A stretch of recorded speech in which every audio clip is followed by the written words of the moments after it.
こんばんは。おやすみジャパニーズチャンネルのともです。今夜は日本の昔話、うばすて山をお届けします。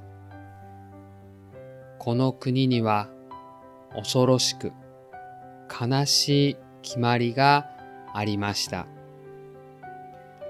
その中で一人の男が選んだ道とは。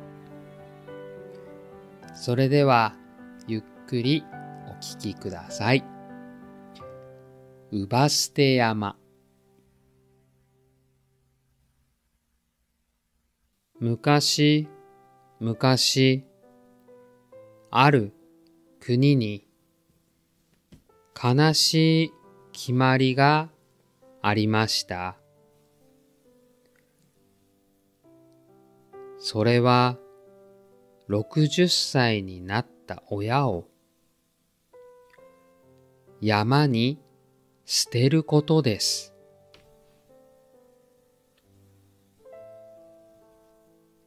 ある男の母も60歳になり、男は母を背負ってうばすて山に登りました。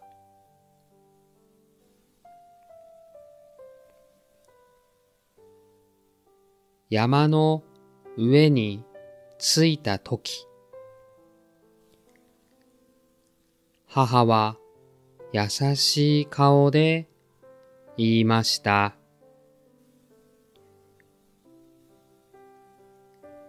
ありがとう。気をつけて帰るんだよ。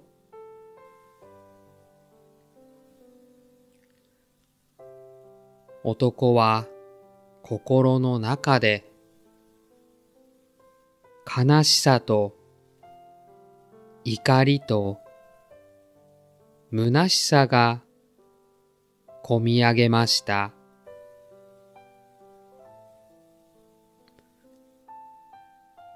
そして男は母を見つめて言いました。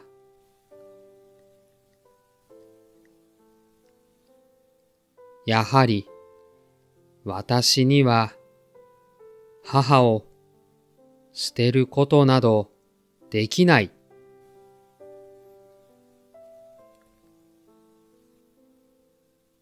その男は母を家に連れ帰り、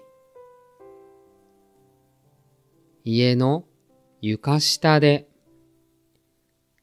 母が安心して暮らせるように守りました。そんなある日、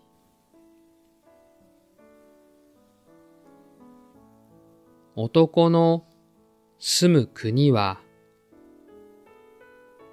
隣の国から攻められそうになりました。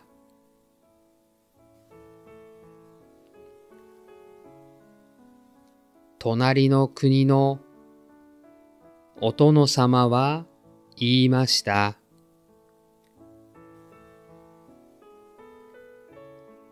3つの難題を解ければ戦はしない。できなければ攻める。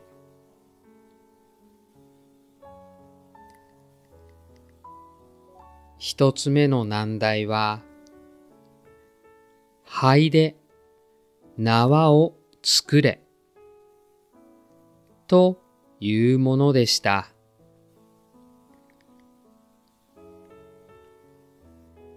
大人たちはみんな頭を抱えてしまいました。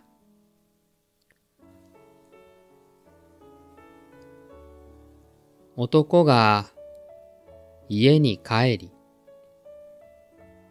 母に相談すると、母は言いました。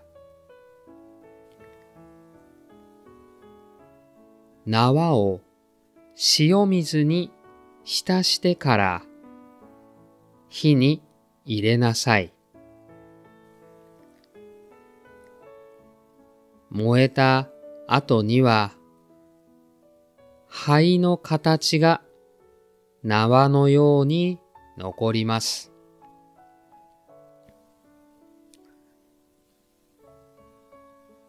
男がその通りにすると、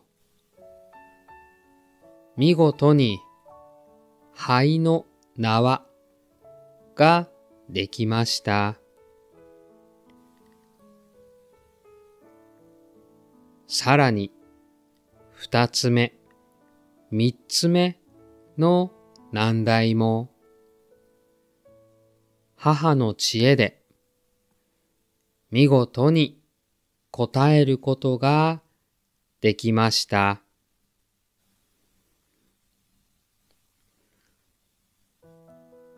驚いた隣の国のお殿様は言いました。これほどの知恵を持つ者がいる国は、決して責められない。むしろ友になるべきだ。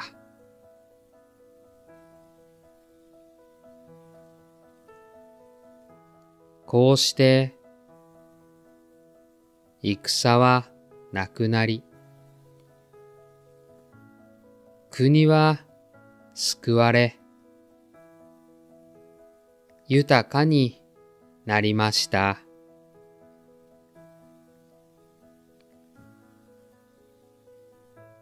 男はお殿様に呼ばれてお城に行きました。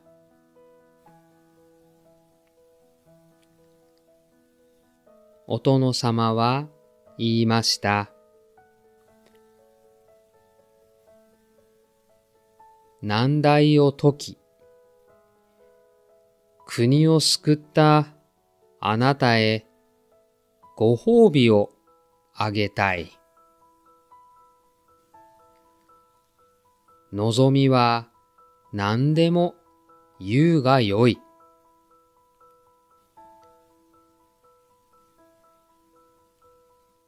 男は下を向いて言いました。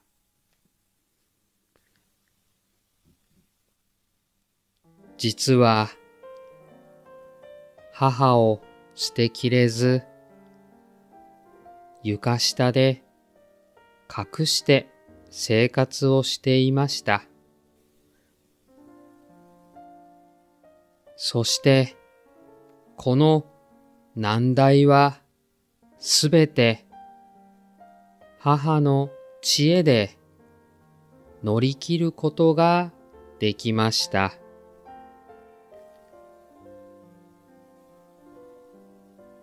どうか母を許し、年を取った人を捨てなくてもよい国にしてください。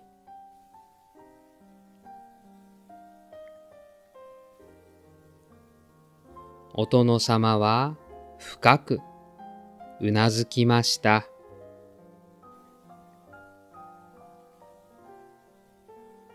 年を取った者には知恵がある。年寄りを捨てる決まりは間違っていた。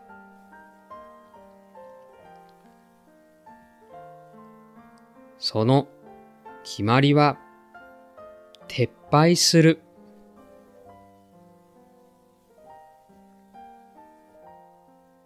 その日から姥捨山の決まりはなくなったのです。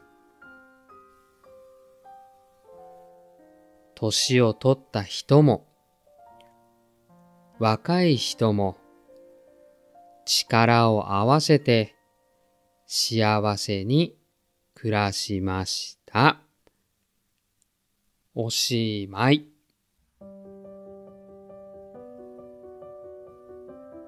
うばすて山のお話、いかがでしたか？年を重ねた人の知恵と、若い人の力、その二つが国を守ったのです。昔から語り継がれてきたこのお話は、今を生きる私たちにも大切なことを教えてくれます。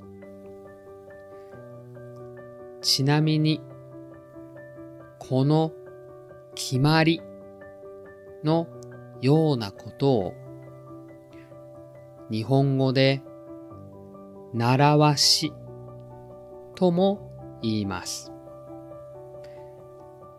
最後まで聞いていただきありがとうございました。また次の動画でお会いしましょう。おやすみなさい。